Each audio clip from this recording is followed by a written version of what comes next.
Okay, we're doing page 79 and 80, subtracting fractions with a common denominator, 79 and 80.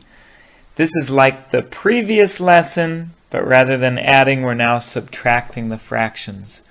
And did you know that a mole can dig a tunnel 300 feet long in one night? So we're looking at 1A, and it's 13 minus 9, let's see, 13 fifteenths minus 9 fifteenths. And so you need to write out 4 fifteenths.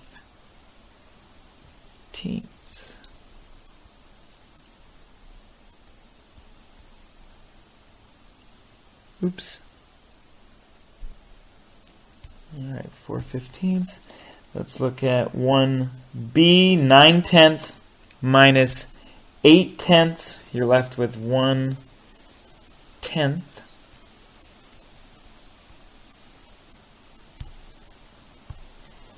C, 12 thirteenths minus 10 thirteenths. You're left with 2 thirteenths.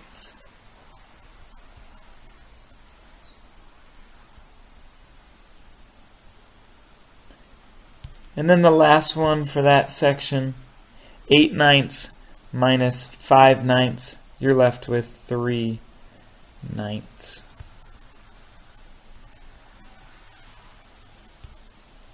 Okay, moving on. Looking at 1E now. Now we're seeing some problems here of fractions being subtracted. The first one is 11 sixteenths minus 5 sixteenths. Remember, just like the previous lesson when we were adding the fractions, here when we're subtracting them, your denominator, which is your lower number, remember denominator, and we talked about downstairs, D, the one that's downstairs, the D is the same as downstairs, is the same as D in denominator. Your denominator of 16, 16, it will stay the same in your answer, 16. And now you're just subtracting your numerators, the top numbers. 11 minus 5, and we get 6. And our answer is 6 over 16. 1F, 12 seventeenths minus 8 seventeenths. So our denominator, the lower number, stays the same as 17. And then our numerator is where we're doing the work. 12 minus 8, we get 4. Our answer is 4 seventeenths. G, 9 tenths minus 2 tenths.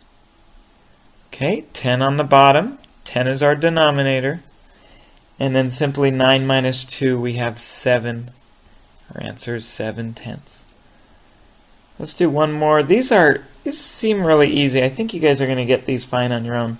Last one I'll do with you here is 6 sevenths minus 3 sevenths. So we have 7 on the bottom as our denominator. 6 minus 3, we get 3 sevenths. Let's do some of the divide and check together. The divide and check 2A we'll start with. We have a giant number of 967 divided by 31. We know 31 doesn't go into 9. I'm going to put an X there. We know 31 does go into 96. So we know our first number is going to be right there. That's where our first number is going to be. In estimating, let's cover up our 1 and our 31 so that all we can see is 3. Let's cover up our 6 and our 96 so that all you can see is 9.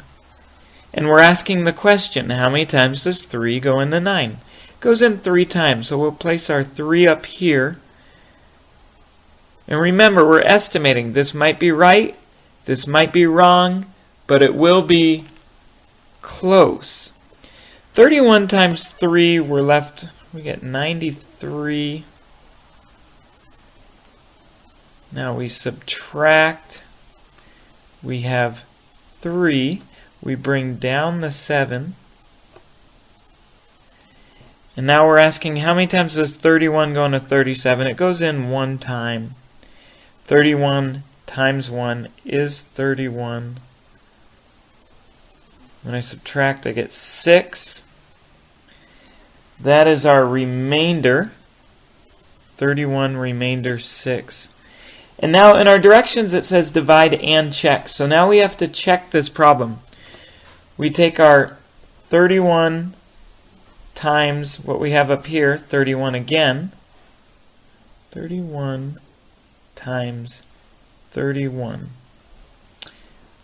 We do our spray of our ones column going up and then over this way. 1 times 1 we get 1. 1 times 3 we get 3.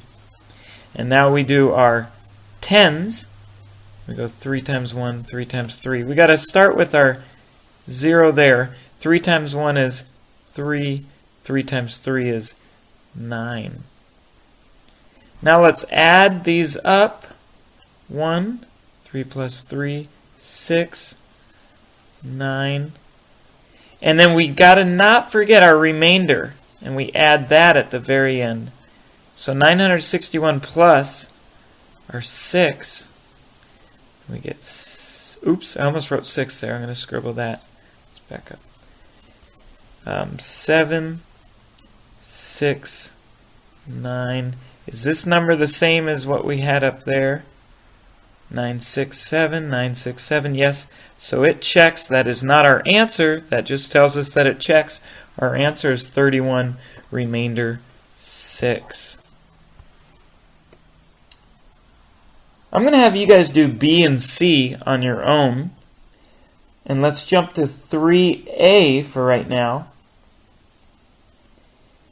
We've got 26 divided by 3. Our directions tell us to divide and write the remainder as a fraction. So whatever remainder we have, we're not going to write r and some number. Rather, we're going to write a fraction. 3 does not go into 2. We'll put our x there. 3 does go into 26. 3 times 8 is 24. 3 times 9 is 27. So it looks like 8 will be our best number to choose. 3 times 8, we get 24. Subtract.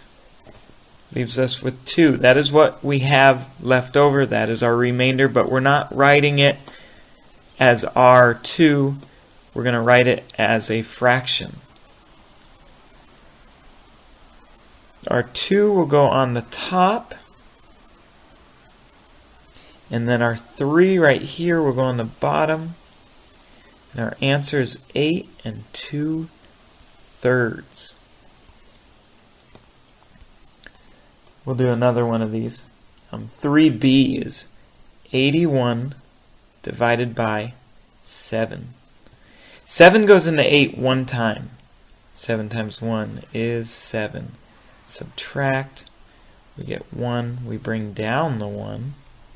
Now we have 11. 7 goes into 11 one time. 7 times 1 is 7. We need to subtract. We are left with 4. And we're writing our remainder as a fraction. So we get 11 4/7.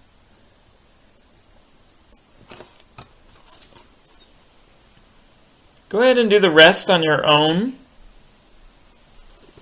And you are smart.